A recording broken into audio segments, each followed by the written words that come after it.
잘 잤다. 둔하고 센스 없는 줄 알았더니 침대는 잘 골랐단 말이야. 여보, 어제 온 소파도 너무 편하던데 소파는 어디 거야? 당연히 쇼엔이지. 편안함을 파는 사람들 쇼엔. 소파도 출시했구나. 그럼 이제 침대도 소파도 당연히 쇼엔이지. 편안한 건 다 파는 거네. 역시 쇼엔이지. 세계 최초 신개념 어린이 매트와 친환경 소파도 곧 출시됩니다. 검색창에 쇼엔이지 또는 검색창에 쇼엔이지. 문재인 대통령마저 이룰 수 없습니다. 언론 권력의 끝없는 왜곡과 조작의 숨은 7가지 비밀. 제대로 알아야 끝까지 지킨다. 조기숙 정치학 박사의 팩트로 파헤친 보고서. 왕따의 정치학. 위즈덤 하우스 미디어 그룹.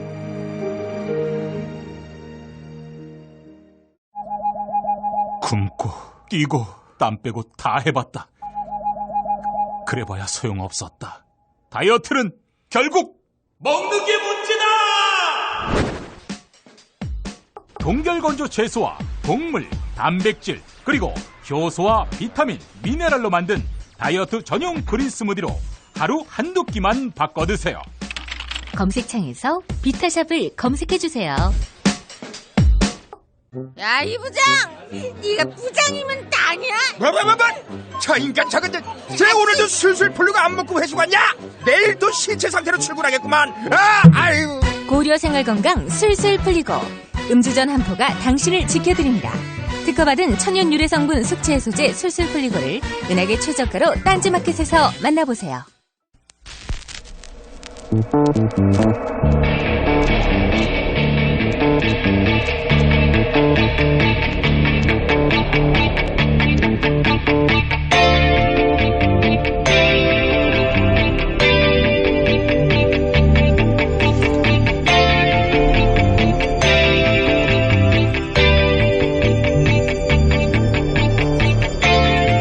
안녕하세요, 김어준입니다.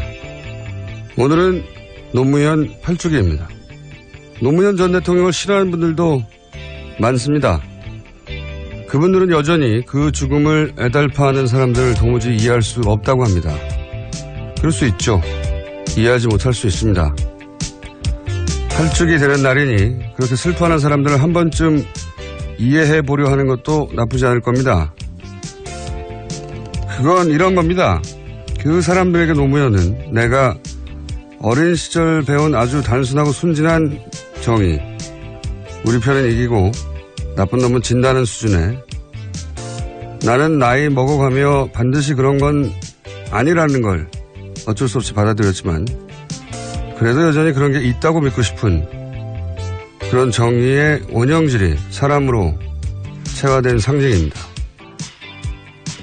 그래서 노무현의 죽음은 아직도 내 안에 어딘가에서 살아있던 그런 단순한 정의를 믿고 싶은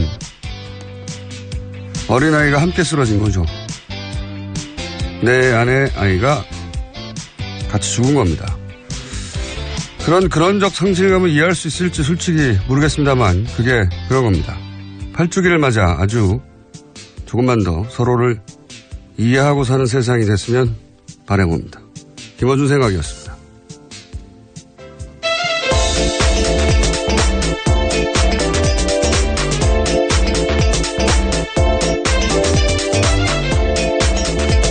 시사인의 김은지입니다.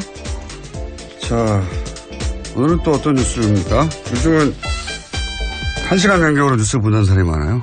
네, 정부발 뉴스가 워낙 쏟아져서 그런데요. 하도 많은 인사와 하도 많은 조치들이 있으니까. 자, 오늘 첫 뉴스는 뭔가요? 네, 어제 잠깐 전해드렸었는데 문재인 대통령이 4대강 사업 전반에 대한 감사원 감사를 지시했습니다. 정책 결정과 집행 과정에서 위법 행위 등이 발견될 경우 후속 조치를 취하겠다라는 입장도 밝혔습니다. 그건 이제 후보 시절부터 4대강이나 방산, 자원 이런 얘기를 계속 해왔기 때문에 네, 속칭 사자방이라고 해서요. 관련된 문제 계속 제기했습니다. 감사가 몇 번 있었죠? 3번인가요? 네, 지금까지 총 3번 있었습니다. 이명박 정부 때 2차례이긴 했지만요. 한 차례는 문제가 없다고 나왔고요. 박근혜 정부 인수위식에 나왔던 것들은 문제가 있다고 나왔습니다. 총체적 부실이 있다라는 거고요. 박근혜 정부에서의 세 번째 감사는 건설사 담합에 의혹이 맞춰져 있어서요. 정부가 담합을 방조했다. 이런 내용도 나왔습니다. 뭐 포커스는 정책 결정 과정을 지켜보겠다는 건데, 감사하겠다는 건데, 그러다가 위법 행위가 발견될 경우에는 후속 조치를 하겠다. 네, 수사까지 가능하다라는 뉘앙스로 읽힙니다. 포커스를 정책 결정이 왜 이렇게 됐는지를 따져보겠다라고 했지만 이제 이걸 받아들이는 쪽에서는 위법 발견 시 상응 조치 여기에 이제 방점을 두겠죠. 예. 근데 이게 내년 말에나 환경 영향 평가 나오고 한다니까 굉장히 오래 걸릴 일입니다. 생각보다. 그럴 수밖에 없는 게 이런 규모 사업은 이명박 전 대통령 개인의 드라이브만 되는 게 아니거든요. 이게 되려면은 이 사업에 동조한 학계도 있고, 이 사업으로 이득을 본 업계도 있죠. 예. 그리고 이 사업으로 승승장구한 관계도 있어요. 굉장히 거대한 세력이 함께 만든 거라서 오랜 시간 걸릴 거라고 봅니다. 네. 결론이 나르면. 그런데 이명박 전 대통령 측에서는 또 한마디 했죠. 여기에 대해서. 예, 어제 곧장 입장 냈습니다. 이명박 전 대통령 비서실 명의의 입장문이 기자들한테 전달됐는데 5장짜리 입장문입니다. 이미 다 문제 없다고 결론 난 것을 왜 또다시 들춰서 정치적 시비거리로 만드냐라는 내용입니다. 또 이명박 전 대통령 입장도 동아일보가 아침에 전했는데요. 어제 사무실에서 참모로부터 재감사 소식을 전해 듣고 허허 하면서 헛웃음 지었다라는 겁니다. 지금 성대모사 한 건가요? 순간적으로. 허허 이렇게 나와 있길래요. 네. 게다가 한 참모가 더 자세하게 입장을 전하고 있는데 혀를 끌끌 차면서 헛웃음을 짓는다는 게 무슨 의미겠느냐라고 했다는 겁니다. 무슨 의미겠느냐? 네, 전 대통령의 반응에 대해서 설명을 한 건데. 글쎄요, 뭐 큰일 났다라는 반응일 수도 있고요. 아니면은 멘탈 붕괴 이런 반응일 수도 있죠. 그럼 우리한테 물어보면 어떡합니까? 윤석열 전 대통령한테 물어보고 우리한테 알려줘야죠. 네. 어쨌든 구체적인 워딩은 없이 헛웃음을 지었다. 네. 큰일 났네요. 다음 뉴스죠. 네, 또 어제 국회를 찾은 정의용 국가안보실장이 청와대가 직접 방산비리를 척결하겠다라는 뜻을 내비쳤다고 합니다. 주호영 바른정당 원내대표와 만나서 국가안보실의 국방개혁팀을 만들어서 방산비리를 주로 보도록 하는 계획을 가지고 있다라고 밝혔습니다. 4대강 방산비리, 이건 후보 시절부터 쭉 해왔던 얘기고, 그래서 부정축제 재산이 있으면 환수하겠다 이런 말도 했었죠. 굉장히 무서운 말입니다. 예. 그리고 이제 이 말을 정의용 국가안보실장, 며칠 전까지만 해도 김관진 안보실장이었죠. 김관진 안보실장이 주도적인 역할을 한 게 사드 배치였는데, 사드도 이 관점에서 한번 다시 들여다보겠다 하는 의지가 여기 담겨 있지 않을까. 네. 김관진 안보실장도 이명박 전 대통령과 비슷한 헛웃음을 짓지 않았을까. 그 네. 뜻은 모르겠습니다만. 예. 바쁘시겠네요, 이분들이. 자, 다음 뉴스는요. 네, 통일부가 어제 남북관계의 단절은 바람직하지 않다면서 민간교류에 유연하게 대응하겠다라는 입장을 내놨습니다. 이덕행 통일부 대변인 이야기인데요. 민간교류 등 남북관계 주요 사안들에 대해서는 국제사회의 대북제재 틀을 훼손하지 않는 범위 내에서 유연하게 검토해 나갈 생각이다라는 겁니다. 이건 당장 개성공단이나 금강산 산업 이런 걸 재개하기는 어렵거든요. 지금 분위기상. 근데 이제 민간 교류도 막혀 있었으니까 여기서부터 시작하겠다는 의미겠죠. 예, 일종의 제스처. 예, 대북 압박만 하지 않고 대화도 할 텐데 그 첫 출발이 민간 교류로 시작하겠다. 네, 뭐 인도적 지원이나 그런 부분들을 이야기하는 것 같습니다. 이제 그런 일이 벌어지겠죠. 네. 당장 개성공단이 재개되거나 그러기는 어려울 것 같고요. 이미 공장들 많이 옮겼잖아요. 네, 그렇죠. 네. 자, 알겠습니다. 또 다음 뉴스는요. 네, 문재인 대통령이 북한 김정은과 정상회담 성사를 위해서 프란치스코 교황에게 중재를 요청하는 친서를 보냈다고 오늘 아침 중앙일보가 보도했습니다. 문재인 대통령의 교황청 특사인 김희중 한국천주교 주교회의 의장을 통해서인데요. 로마에 도착해서 있는 이 김주교를 통해서 중앙일보 기자가 만나서 이야기를 들었다라는 겁니다. 김 대주교는 23일이나 24일 정도의 교황을 만나서 남북 정상회담 중재를 요청하는 문 대통령의 친서를 전달할 예정이다라고 밝혔습니다.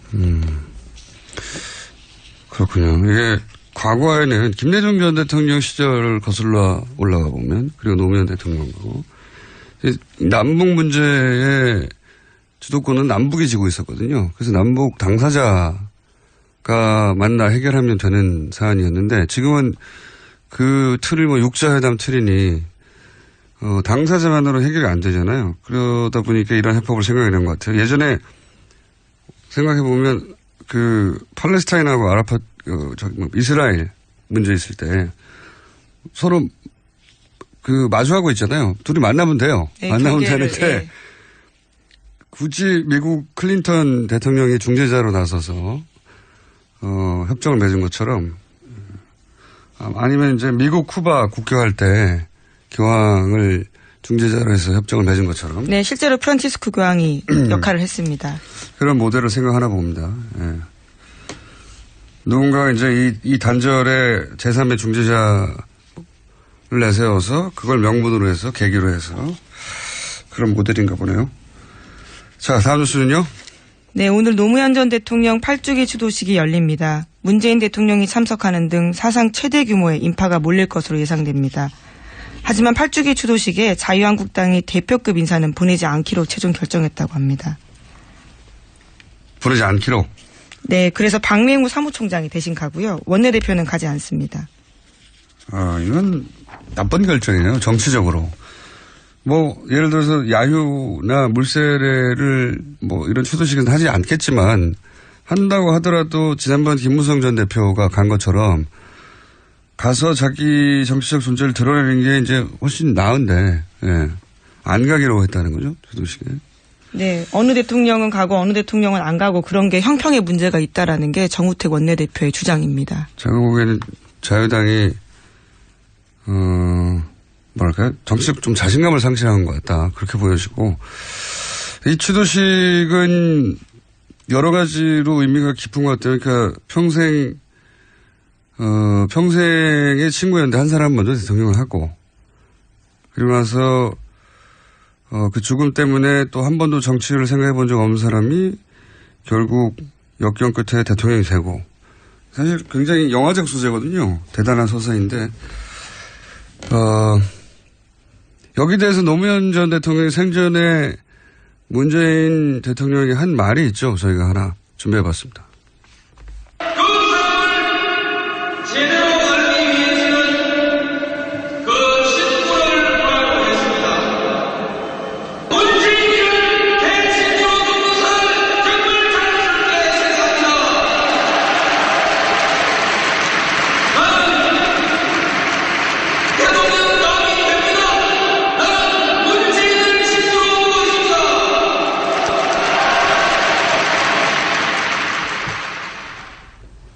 이게 연설 현장에서 한 거라 정확한 어디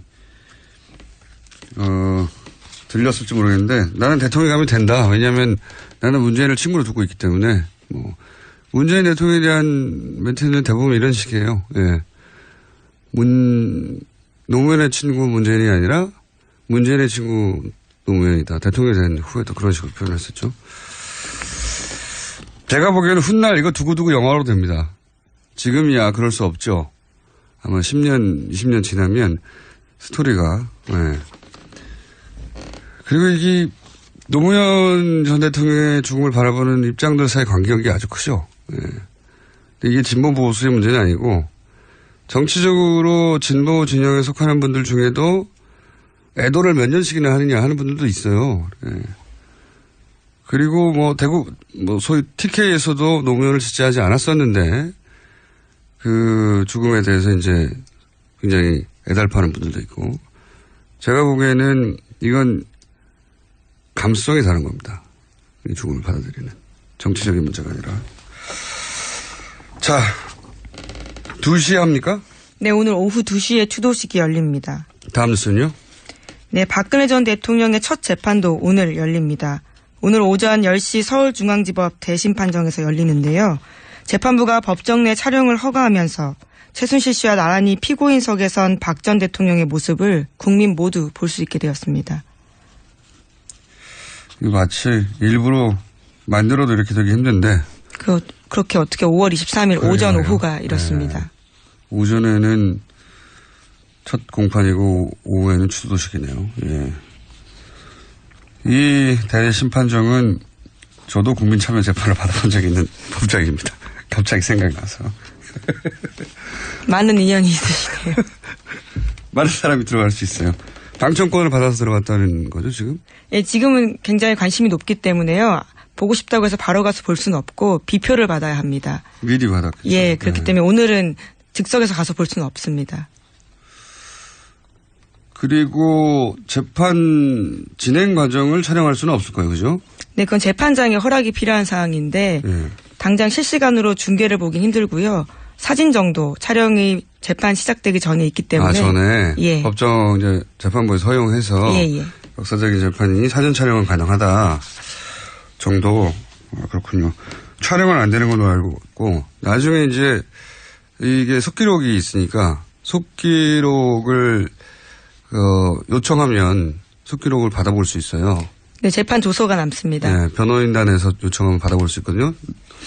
음성 녹취도 받아볼 수 있고, 근데 이제 기자들은 기사를 빨리 써야 되니까 아마 손으로 쓰겠죠. 네, 현장에서 노트북으로 받아치고 있습니다. 부정확해요. 많이 겪어봐서 아는데 한 말이 그대로 나가지 않는 경우도 많이 있습니다. 여하간 저녁 때가 되면 나오긴 나오겠습니다. 어떤 이야기가 오갔는지. 근데 첫 공판이라 사실은 뭐 평이한 내용들이 아닐까. 네, 전체 혐의를 부인하는 기존 기조를 유지할 것으로 보입니다. 또 최순실 씨와 공범이라서 지금 같이 재판을 받고 있는데요. 이걸 분리해달라고 요청했거든요. 여기에 대한 재판부 판단도 나올 것으로 보입니다. 분리 요청을 했었는데 병합돼 있는 거죠, 이게 건이? 네, 여러 건이 병합되어 있고요. 네, 그래서 분리해달라고 요청한 것으로. 자, 다음 뉴스는요? 네, 자유한국당은 7월 3일 전당대회 열어서 새 지도부 뽑기로 했습니다. 정우택 원내대표는 불출마 선언했고요. 홍준표 전 지사의 출마가 유력한 상황입니다. 또 홍준표 전 지사는 자유한국당이 선거에서도 지고도 보너스 잔치 벌였다면서 SNS에 계속 관련된 내용 올리고 있습니다. 국민의당은 어제 의원총회 열었지만 비대위원장 선임하지 못했습니다. 오는 25일 다시 중앙위원회 열어서 비대위원장 결정하기로 했습니다. 바른정당은 다음 달 26일 새 대표 뽑습니다. 김세영, 김영우, 김용태, 이혜훈 의원 이런 분들이 꼽히고 있습니다. 홍준표 전 지사가 출마하면 아마 지금 같은 상황에서는 당선이 유력한데 문제는 이제 룰이겠죠, 룰. 대표를 어떻게 뽑느냐, 여론조사를 어느 정도 포함하느냐. 기존의 당원 당규대로 그대로 한다면 홍준표 전 지사가 제가 알기로는 절반이든가요, 여론조사 포함 정도가. 그럴 텐데 그 룰이 그대로 간다면 그럴 것 같고. 세력은 없는 분이라. 예. 네, 그래서 지금 계속 SNS에 정치적인 글을 계속 올리고 있습니다. 미국에 있지만요. 네. 결국은 홍준표 전 지사와 친박의 대결이 되겠네요. 네. 근데 친박도 지금 구심점을 잃은 상황이어서. 여하간 친박 인사들의 출마 가능성만 지금 얘기되고 있네요. 네. 거기는 그렇고요. 국민의당은 일부에서는 소위 이제 동교동계에서는 민주당과 합당해야 된다는 얘기가, 왜냐하면 바른정당과 합당해야 된다는 얘기가 나오자 거기에 대한 반발로 그럴 거면 민주당과 합당해야 하는 게 맞지 왜 바른정당과 합당해야 되느냐, 뭐 이런 이야기도 나오고 있는 걸로. 예, 오늘 아침 조선일보가 보도했습니다. 예. 더불어민주당이 더 이상 이제 패권주의가 없어졌다라는 식의 주장을 하면서 민주당과 다시 합쳐야 된다라는 이야기를 하고 있습니다. 이해는 좀 웃깁니다. 예. 대통령이 됐으니까 더 패권이 강해진 거 아닙니까? 그런 논리라면 대표도 아닐 때도 패권 정당으로 했는데, 패권이 없었다고 하는 거는 이제 민망하니까 이유를 댄 것이고, 예. 시급한 건 그런 거겠죠. 지금 국민의당 내부에서 바른정당하고 합당하느냐.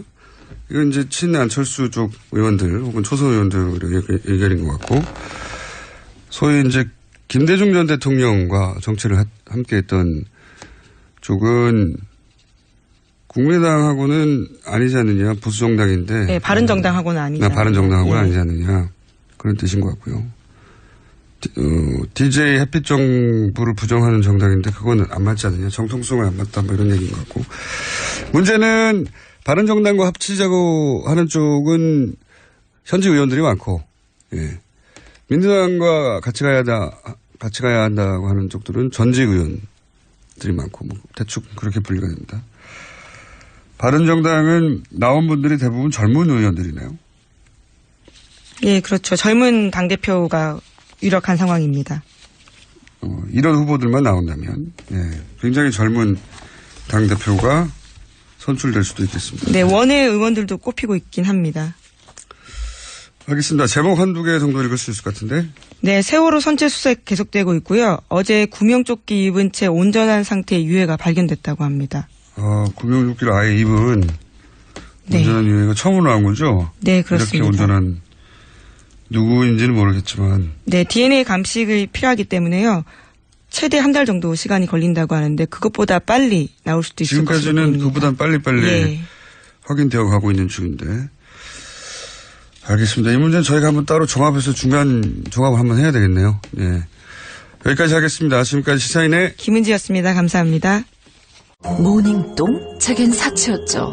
내가 토끼인지 토끼똥이 나인지, 내가 변을 본 것인지 변을 당한 것인지, 나는 바나나이고 싶다. 간혹 구렁이이고도 싶다. 아, 큰일 났네. 이거 이러면 다 죽어. 미궁 장사랑!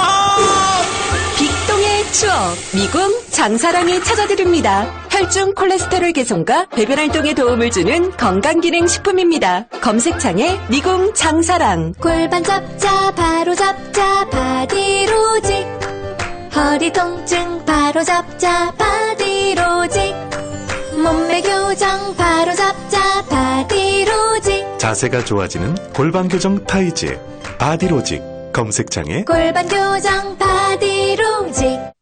삐딱한 남성 골반 허리에도 역시 바디로직입니다. 바디로직의 효과를 못 느끼셨다면 100% 환불해드립니다. 자세한 환불 조건은 홈페이지를 참조하세요.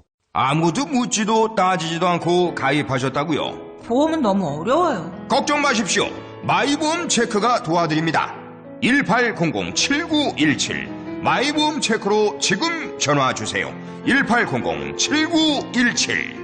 이미 가입한 보험이나 신규 보험도 가장 좋은 조건을 체크해서 찾아드립니다. 인터넷 한글 주소 마이보험.com 또는 카카오톡에서 아이디 검색 마이보험을 친구 추가하여 상담하실 수 있습니다.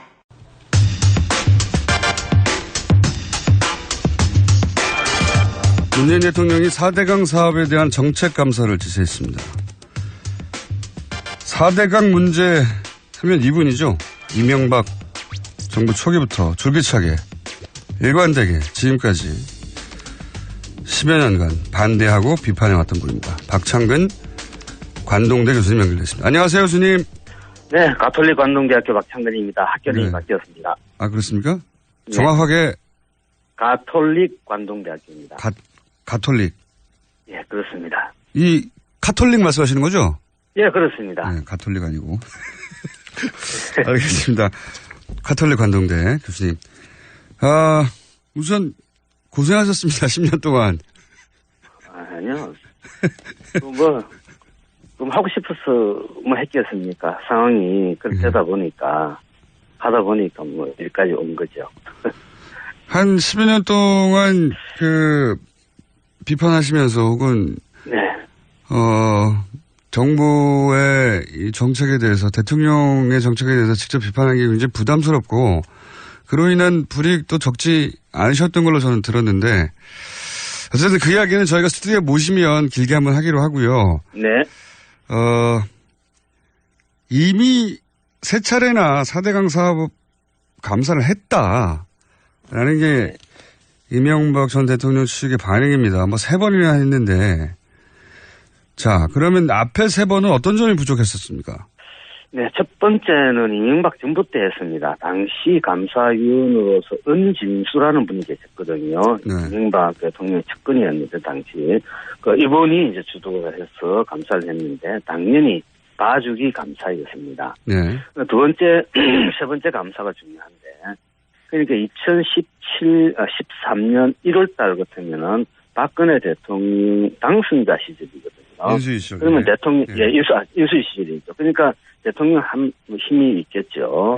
그때 감사원, 대통령 직속기관 감사원이 감사 발표를 하는데 그 내용이 4대항 사업은 총체적 부실 사업이었다. 설계도 잘못했고 시공도 부실하게 했고 유지 관리도 잘못하고 있다라는 발표를 하게 됩니다.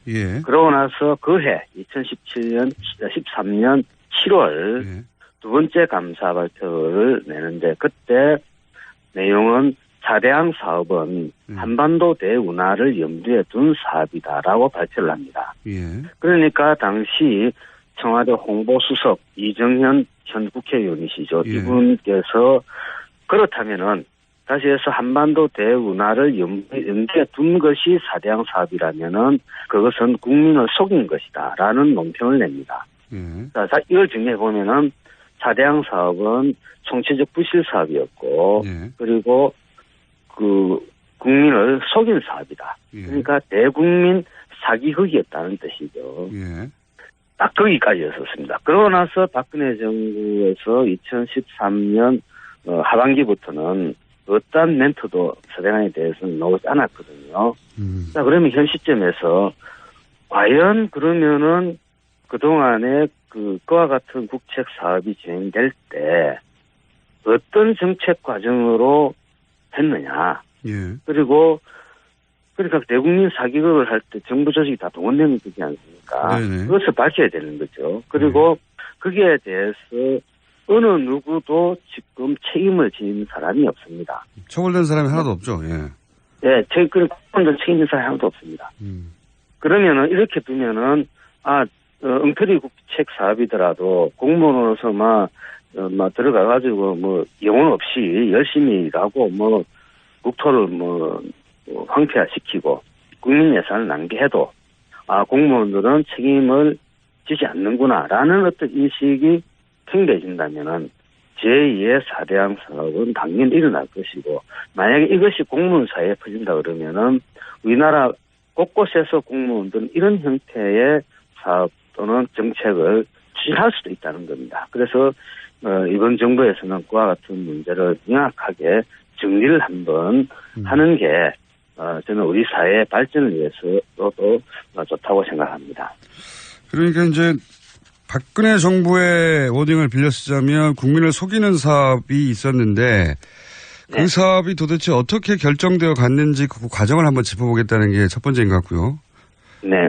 그리고 이제 이미 앞에 감사 결과로 나왔던 총체적 부실 혹은 건설사 담합 이런 부분에 대해서는 더 이상의 진척이나 처벌이나 아무것도 없었기 때문에 그죠?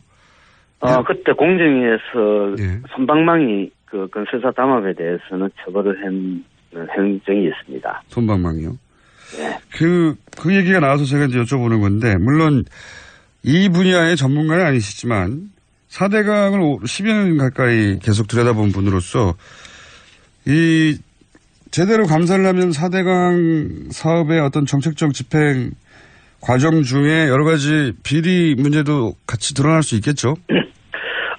나와야 됩니다. 나와야 되는데 문제는 4대항 사업을 추진했던 그 당시 공무원들이 집권 과장국장 그 위에 진급을 해가지고 더 힘 있는 위치에 가 있거든요.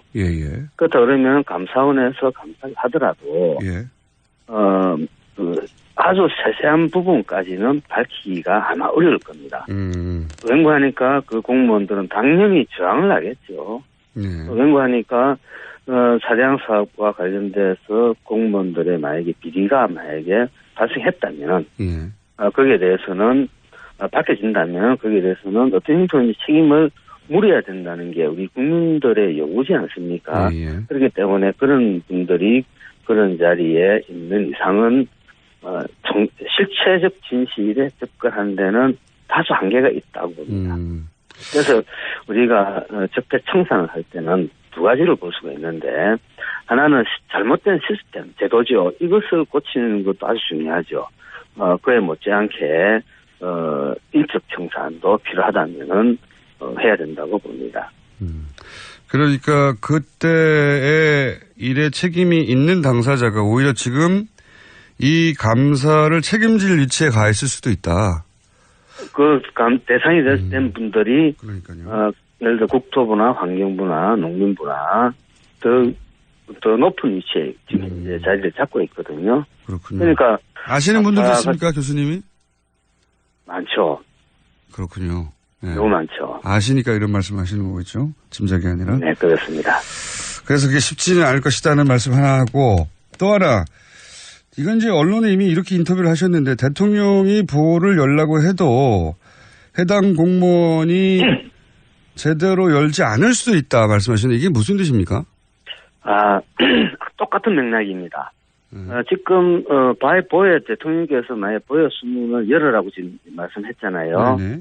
그래 되면은 나중에 녹조가 줄어들고 이래 되면은 국민들이 그러면은 왜 보를 만들었느냐? 라는 근본적인 질문에 봉착하게 되는 거죠. 만약에 그렇게 되면은 공무원은 자기 부정을 해야 된다는 거죠. 열심히 그 일을 할 때 볼을 만들면은 수질도 좋아지고 물도 확보해서 좋은 사업이다. 라고 홍보하면서 사업을 했던 게 머쓱해지잖아요. 자기 합리가 무너지죠. 결국은 제가 지금 간접적으로 들은 얘기인데 국토부에서는 새로운 정부가 한 3년 동안 조사를 하자.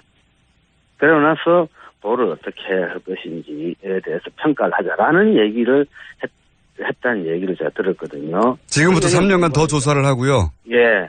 그러면은 문재인 정부도 한 3년 지나고 나면 좀 힘이 안 빠지겠습니까? 그러면 적정히 의작거리면서 또 넘어가겠다는 그런 꼼수를 부리다가 이번에 대통령께서 직접 지시를 해버렸죠. 물수문을 열고 그리고 물 관리를 국토부에서 이제 환경부로 옮겨라. 이것은 아주 역사에 남을 우리 물 분야에 있어서는 그런 정책 변화라고 봅니다. 그건 왜 역사에 남을 정책 변화입니까? 우선 그 전에 그러니까 교수님이 계속 걱정하시는 거는 이게 이제 대통령이 감사하라고 했다고 해서 쉽게 될 일은 아니다. 그런 정책을 추진하고 10여 년간 계속 자기 합리화하며 유지해왔던 그 사람들이 그 자리에 여전히 존재하고 오히려 더 높은 자리에 가 있어서 쉽지는 않을 것이다 걱정하시는 부분이 있고, 또 하나는 환경부로 옮긴 게 왜 중요한 결정이죠? 관리를? 우리가 물을 관리를 할 때, 물의 수량, 물이 많고 적으면 국토부에서 관리하고, 물이 깨끗한지 더러운지는 환경부에서 관리를 합니다. 그러니까 물에서 어떤 문제가 생기면은 수량과 수질 문제가 있는데, 이것이 같이 연결되어져 있는 문제거든요. 그러다 보니까 국토부는 자기 나름대로 해석을 하고 환경부는 환경부 나름대로 해석을 하다 보니까 국가 정책에서 엇박자가 많이 나게 됩니다. 그리고 각 부처별로 이제 영역 다투기, 자기 영역 키워야 그 부처가 힘이 세지지 않겠습니까? 그건 뭐 어디나 있는 일이죠.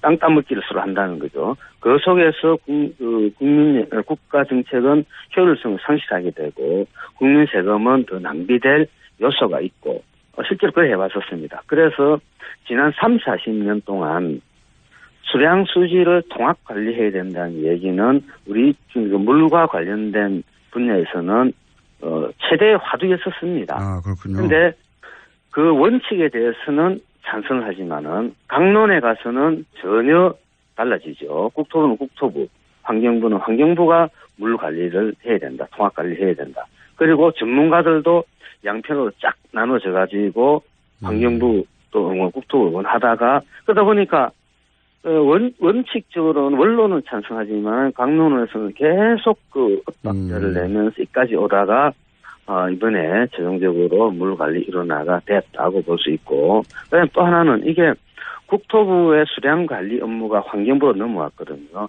이것이 의미하는 바는 이제 하천을 개발의 대상이 아니고 하천을 자연의 일부로 보면서 생태계를 보존하는 것이 결국 우리 인간한테 이로울 것이다. 라는 정책의 큰 변화라고 볼 수가 있습니다. 그렇군요. 그래서 저는 물관리 일원화를 환경부로 한 것은 우리 물 분야에 있어서는 가히 혁명적 사건이다라고 저는 생각하고 있습니다. 알겠습니다. 저희가 스튜디오에 모시고 사실은 지난 10년을 자세히 꼼꼼히 짚어보고 싶은데 오늘은 여기까지만 해야 될 것 같습니다. 일단 큰 틀에서 짚어보고요. 멀리 계셔서 모시지를 못하는데 한번 서울에 와주시고요. 네. 마지막으로 제가 굉장히 많이 받은 질문이실 텐데 이 질문만 하고 이게 이제 물이 개발이 아니라 이제 환경의 문제로 자연의 문제로 관점을 바꾼 게 큰 혁명적 변화라고 하신 건데 네. 실제 녹조라든가 네. 이 환경의 문제가 4대강에서 굉장히 심각하다고 하는 문제 제기는 대통령 토론에서도 있었지 않습니까? 대통령 후보 토론에서도. 근데 이제 당시 홍준표 후보가 그렇지 않다. 라고 반론을 제기했어요. 근데 그 반론에 대해서 당시 다른 대통령 후보들이 명쾌하게 재반론을 하지 못했어요. 전문가가 아니다 보니까. 네. 그 문제는 어떻게 보십니까? 홍준표 후보는 그게, 예. 그 홍준표 당시 후보가 네. 그 녹조에 대해서 예. 제대로 공부를 하지 않으셨던 것 같아요. 녹조가 발생하려면 세 가지 조건이 다 만족해야 되는데 일단 오염물질이 하천으로 들어가야 됩니다. 예. 그다음에 온도가 올라가야 되고 그다음에 물이 정체가 돼야 되거든요. 고여야 된다는 뜻이죠. 이 세 가지 중에 하나라도 만족하지 않으면은 녹조 발생하지 않습니다. 근데 4대강 우리나라 낙동강을 본다 그러면은 오염물질은 도심지로부터 계속 들어오거든요. 그건 막을 수가 없습니다. 그 여름철이 되면은 온도 높아지죠. 예. 그것도 이제 낙동강에 녹조가 필 겁니다. 그런데 마지막 하나 남은 이 물이 흐르게 하면은 녹조가 안 생기거든요. 예. 그러니까 보를 건설해서 딱 막아버리니까 나머지 하나 조건이 충족이 된 거지 않습니까? 그래서 녹조의 어떤 메커니즘, 발생 메커니즘을 몰랐던 거고, 그리고 소양강에서는 녹조가 안 생긴다. 네네. 우리 고여에서도 일말 했는데, 예.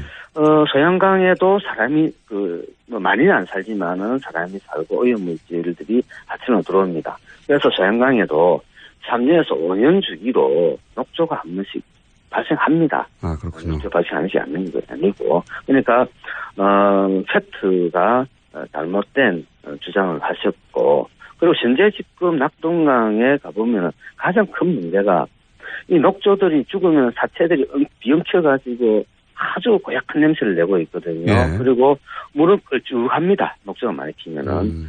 그런 물을 정수를 해가 먹는데 그 낙동강 원수에서는 마이크로시스틴이라는 독성 물질이 있습니다. 예. 이것은 간에 치명적인 악영향을 미치는데 이 물질이 국제 기준치 그러니까 세계보건기구 WHO에서 1ppb를 기준을 하고 있는데 먹는 물에서 실제 낙동강 원소에서는 2015년도 우리가 조사해본 결과 456배나 있었습니다.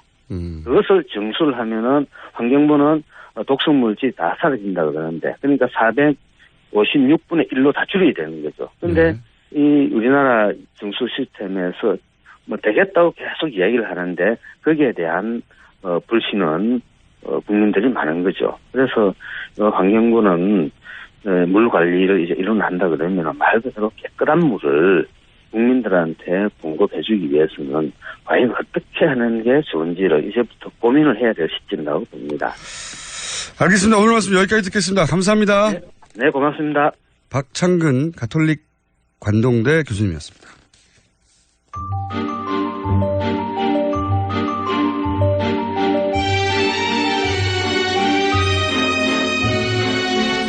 자, 오랜만입니다. 하영의 오프터 레코드. 예. 이제 선거가 끝나가지고 캠프를 전화드리지도 않고. 네. 오프터 레코드 할 게 별로 없는데 갑자기 아이템이 하나 잡혔어요. 네.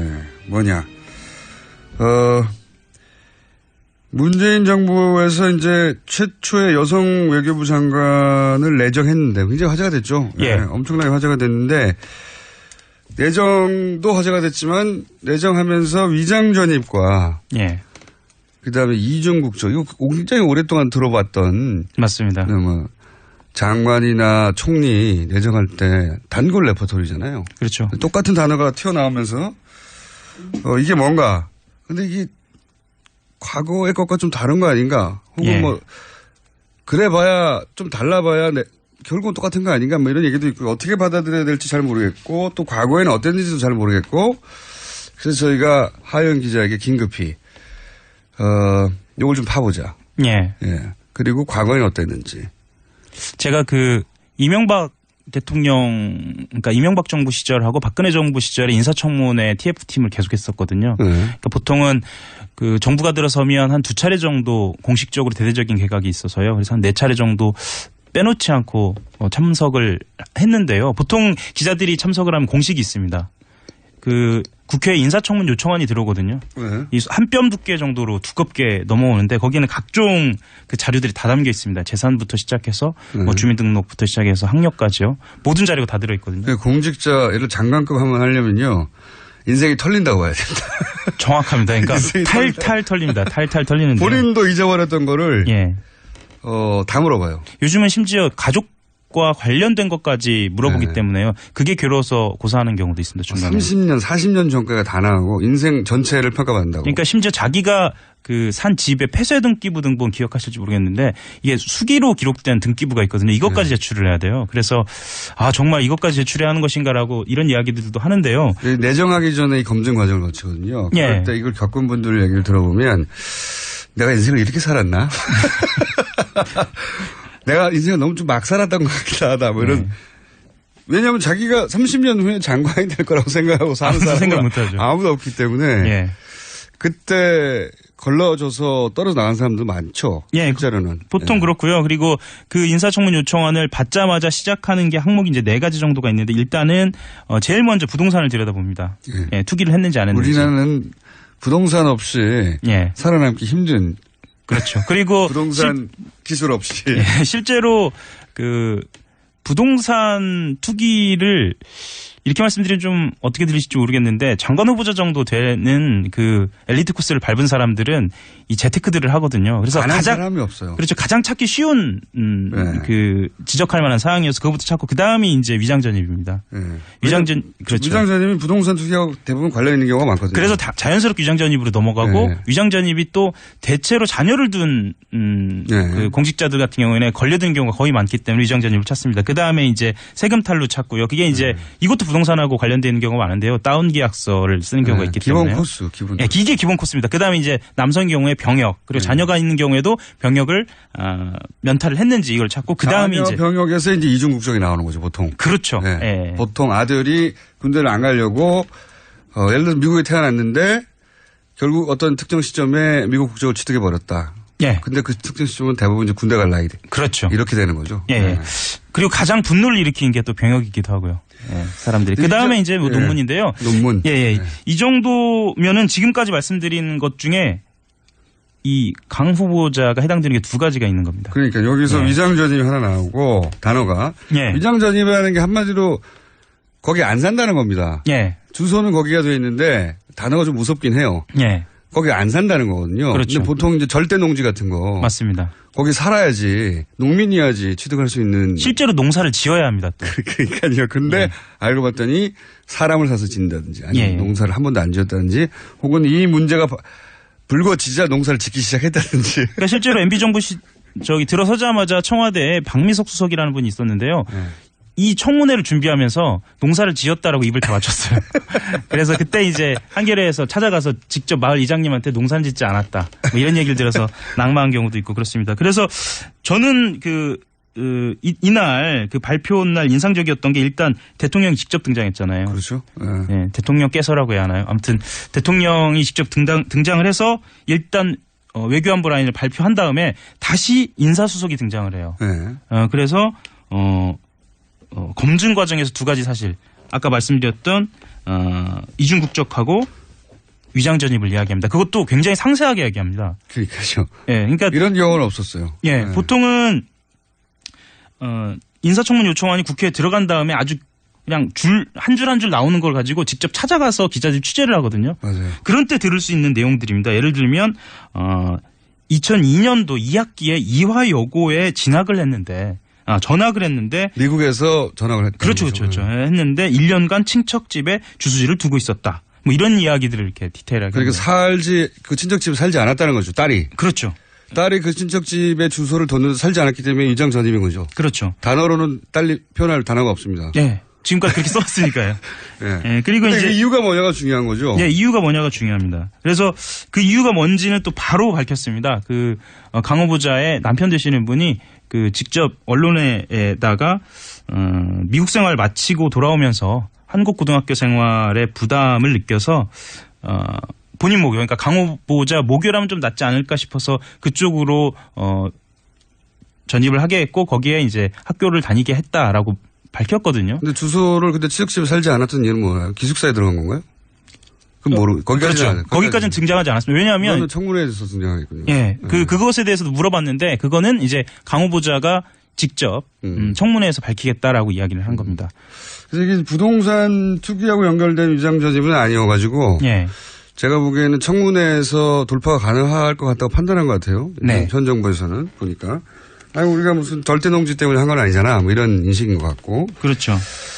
그리고 이중 국적 문제도 그 딸이기 때문에 예. 병역 면탈하고 연관이 안 돼서 이건 뭐 성인이 20대가 성인이 되면서 둘 중에 하나 국적을 선택했는데 그건 딸의 선택권이었다. 뭐 이렇게 그렇죠. 그렇게 돌파하려고 하는 것 같고요. 근데 다만 이제 이게 외교부 장관이기 때문에 그 문제가 될 수 있는 겁니다. 그렇죠. 그래서 딸이 다시 재취득해야 된다. 예. 그러니까 이해충돌이라고 하는데요. 그렇죠. 그러니까 외교부 장관으로서 활동을 할 때 뭐 영향이 있을 것으로 판단해서 딸도 뭐 기꺼이 영향이 실제 있을지는 모르겠는데 그렇죠. 예, 국민 정서상 맞습니다. 미국하고 딜을 하는데 딸이 미국 사람이야. 예.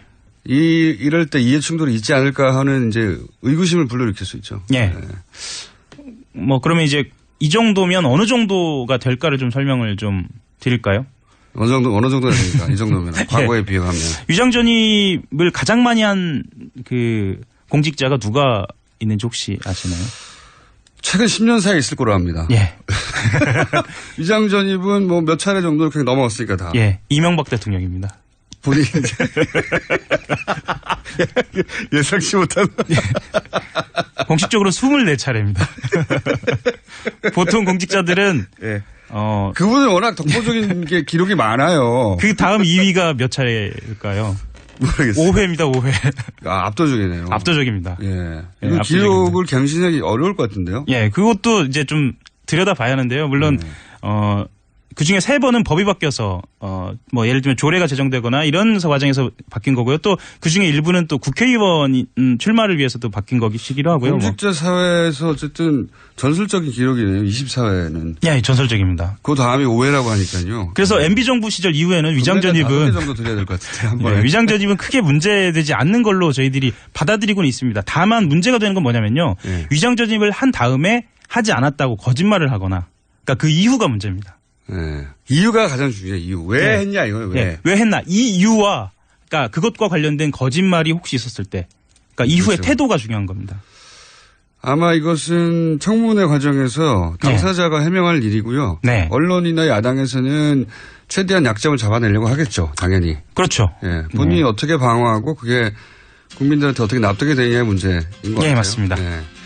이중국적 문제는 사실 큰 이슈는 아닌 것 같습니다. 네. 그러니까 면탈이 아니어서. 특히 여성이기도 하고요. 자, 오늘 여기까지 하고요. 이거 재밌는데요?